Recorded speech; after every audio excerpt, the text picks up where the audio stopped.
Hello everyone and welcome back to The Rational Brit. Today we're discussing something extraordinary that happened in the early hours of January 2nd, 2026, a US military operation that has dominated headlines worldwide. Operation Absolute Resolve saw American forces conduct a military extraction mission in Caracas, Venezuela, to apprehend Nicolás Maduro and his wife Cecilia, both under US indictment. Now, before the comment section explodes, let me be clear about what we're doing today. We're not here to celebrate or condemn. We're here to think through the implications rationally. So let's ask the question, was this a good idea? First, let's understand what actually happened, because the scale of this is genuinely remarkable from a military perspective. According to Chairman Kane's briefing, this involved over 150 aircraft launching from 20 different bases across the Western Hemisphere. We're talking F-22s, F-35s, B-1 bombers, helicopters flying at 100 feet above water, intelligence assets, cyber operations, and coordination across every branch of the US military plus intelligence agencies. The mission began with helicopters carrying the extraction force, including law enforcement officers, flying into Venezuelan airspace at low altitude. US forces then systematically disabled Venezuelan air defense systems to create a corridor for the helicopters to reach Maduro's compound in downtown Caracas. The apprehension occurred at 1:01 a.m. local time, and despite coming under fire, all American personnel returned safely. One aircraft was hit but remained operational. From a purely technical standpoint, this is an astonishing display of military capability. Only a handful of nations could even contemplate such an operation, and arguably only the United States could execute it.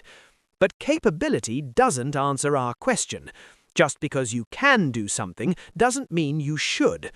Let's start with the legal dimension, because this matters whether you care about international law or not. Nicolás Maduro was indeed under US indictment for narco-terrorism and drug trafficking charges filed back in 2020. From the American legal perspective, he was a wanted criminal. The operation was conducted at the request of the Department of Justice and ordered by the President. But here's where it gets complicated. Venezuela is a sovereign nation. The United States conducted a military operation, not a covert extraction, but a full-scale military assault on another country's capital city to seize that country's head of state. Venezuelan air defenses were destroyed. There were multiple firefights. Now, some will argue Maduro's government lacked legitimacy, that he was essentially a dictator presiding over a humanitarian catastrophe. That's a fair point.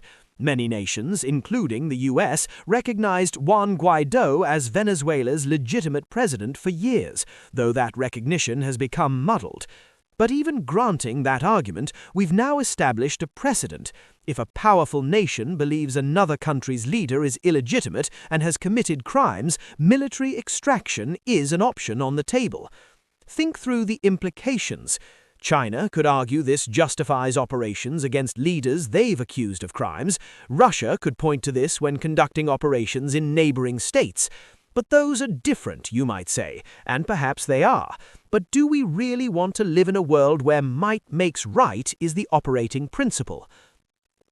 Let's look at this from a cold strategic perspective, setting aside the idealism for a moment. What did the United States gain from this operation? Potential benefits: removed a hostile leader who presided over a failed state on America's doorstep, demonstrated military capability that may serve as deterrence elsewhere, brought to justice someone accused of facilitating drug trafficking that harms Americans, potentially opens the door for stabilization of Venezuela, which could alleviate a massive refugee crisis, sends a message that US indictments have teeth. But what are the costs? This is unambiguously an act of war against a sovereign nation, sets a precedent that other powers will certainly cite in future, likely pushes other nations closer to US adversaries, Russia, China, Iran, creates enormous uncertainty, if Venezuela, why not other nations, Risks escalation we can't fully predict. The strategic question becomes, was the Venezuelan situation so uniquely problematic that it justified these costs and risks? Now let's talk about the ethics, because we can't avoid this. On one hand, Nicolás Maduro presided over Venezuela's catastrophic collapse. Millions fled the country. There were widespread reports of human rights abuses, political prisoners, suppression of dissent. The humanitarian situation became dire, with shortages of food and medicine. If the drug trafficking charges are accurate, his regime facilitated the flow of narcotics that destroyed lives across the Americas.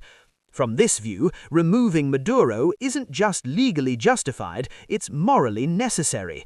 A tyrant was brought to justice, and perhaps now Venezuela can begin to recover. But here's the uncomfortable counter-argument. Who appointed the United States as global arbiter of which leaders deserve removal? There are despots around the world, some far worse than Maduro by many measures.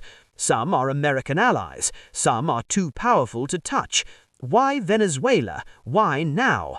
Is this about justice or is this about geopolitics? If it's the latter, we should be honest about it rather than draping it in the language of law and morality. And there's another moral question. What happens next in Venezuela? If chaos follows, if rival factions fight for power, if the situation somehow becomes worse, does America bear responsibility for that? You can't just remove a country's leader, however illegitimate, without owning what comes after. Here's what genuinely concerns me most: the precedent. International norms exist not because everyone agrees they're perfect, but because the alternative, pure power politics, is considerably worse. Yes, those norms are often violated, yes, they're applied inconsistently, but they at least provide a framework for objection, for building coalitions, for creating some friction against the pure exercise of force. What we witnessed was a unilateral military operation to extract a sitting head of state from his capital city.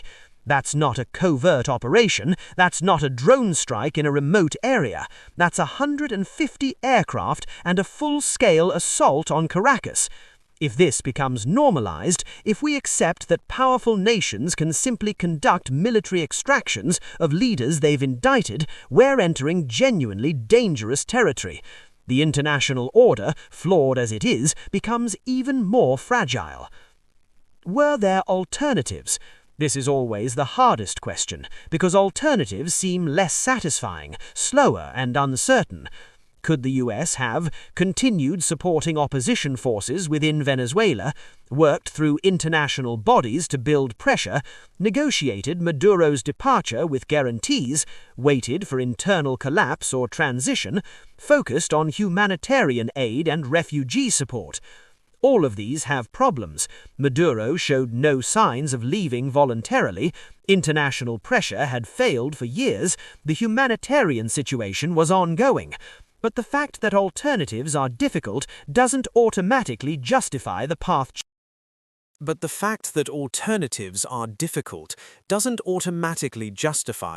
chosen. It just means we're choosing between imperfect options, and we should be clear-eyed about which imperfections we're accepting. Step back for a moment. We're living through a period of tremendous international uncertainty. The post-World War II order is under strain. Rising powers are challenging established norms. The consensus that held for decades is fracturing. In this context, Operation Absolute Resolve isn't just about Venezuela.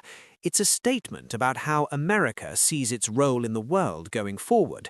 It's a demonstration of capability, certainly, but also of willingness to act unilaterally when it deems necessary. That might comfort those who see American power as a net positive in the world, a force for stability and justice. But it terrifies those who see it as hegemonic overreach that invites chaos. Both perspectives have merit. That's what makes this so difficult. So, was this a good idea? I genuinely don't have a simple answer, and anyone who tells you they do probably isn't thinking it through carefully enough. From a narrow perspective, removing a leader accused of crimes who presided over humanitarian catastrophe, you can construct an argument for justification. But zoom out slightly, and the legal concerns become overwhelming. The legal questions are thorny, the strategic calculus is unclear, and the moral dimension is far more complex than either side wants to admit. What I can say is this: we should resist the temptation to let our political leanings determine our analysis. If you'd be horrified by this operation conducted by a country you oppose, you should be at least troubled when it's conducted by a country you support. And we should absolutely demand transparency about what comes next. If America takes responsibility for removing Venezuela's government, America must take responsibility for what follows. This operation demonstrated extraordinary military capability, but wisdom isn't about capability, it's about judgment. Whether this showed wisdom or recklessness, I suspect we won't know for years. What I do know is that we've crossed a threshold, and we can't simply cross back. Thank you for watching. I genuinely love to hear your thoughts in the comments, and please keep it civil. This is complex, and we're better served by thoughtful discussion than tribal point scoring. Until next time, stay rational.